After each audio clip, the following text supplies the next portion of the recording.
السلام عليكم. في الفيديو غادي نهضروا على الدفعه ديال الدعم الاجتماعي المباشر ديال هذا الشهر ديال يناير، وكذلك غادي نهضروا على الناس اللي استافدوا، الناس اللي ما غاديش يستافدوا، كذلك الناس اللي ترفض لهم الدعم شنو خص يدار، الناس اللي تعلق لهم الدعم، ومجموعه ديال المواضيع المهمه والمهمه جدا بخصوص الدعم الاجتماعي المباشر. فبداية غادي نهضروا على الدفعة ديال الدعم الاجتماعي المباشر ديال هذا الشهر. كما كتعرفوا راه دازت المنصة صباح اليوم الجمعة 26 يناير 2026، وبدات دوز دابا مساء الجمعة من ذات اليوم، وكذلك راه غادي تبدي دوز بشكل تدريجي يعني الحسابات البنكية ديالكم، وغادي تستأنف العملية. كاين اللي غادي يستافد اليوم، كاين اللي يستافد غدا، كاين اللي تالي يوم الاثنين إن شاء الله.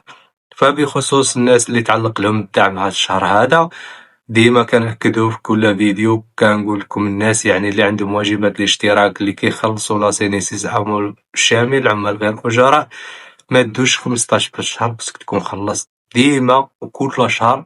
خلص إما في الأسبوع الأول من الشهر ولا الأسبوع الثاني. الخطأ اللي كيوقعوا فيه بزاف ديال الناس كيخليو حتى 20 22 21 عاد كيمشي يخلص ديك الساعة، واخا تخلص ما غاديش تستافد من الدعم وغادي تعلق لك الدفعة. علاش؟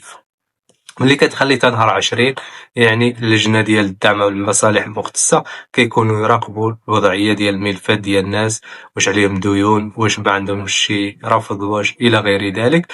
فيعني انت ملي كتخلص في ديك الوقيته كيطلع لهم في السيستم بلا ان عليك ديون، وما كتخرج لكش الدفعه وكيتعلق لك الدعم الاجتماعي المباشر. وفي ذات الموضوع الناس كذلك اللي عليهم ديون عندهم الدعم الاجتماعي المباشر، ولكن عليهم ديون ديال الدعم ديال العمال غير اجراء وامو شامل. كاين اللي ما خلصش عام، كاين اللي ما خلصش عامين، كما شرنا فيديوهات من قبل. هذه الفئه هذه راه حاليا كيتم اقتطاع دوك الديون ديال الأمن الشامل للعمال غير أجراء مباشرة من مبالغ الدعم الاجتماعي المباشر. مثلا كاين ناس اللي كانوا يسالوهم 10,000 درهم، مع داك الاقتطاع دابا ولاو يسالوهم غير 2000 ولا 1000 ولا 3000 درهم، يعني نقصت لهم 7000 8000، كاين اللي نقصت له 4000، كاين اللي 5000، كاين مثلا اللي كانت عنده 6000 درهم دابا ولات غير 2000 درهم. فراقبوا الوضعية ديالكم، والواحد يخلص إلا قد يخلص، ولا يدير شي حل باش ما تبقاوش هكاك، يعني وتوليو تستافدوا من الدعم الاجتماعي المباشر وكذلك التغطية الصحية.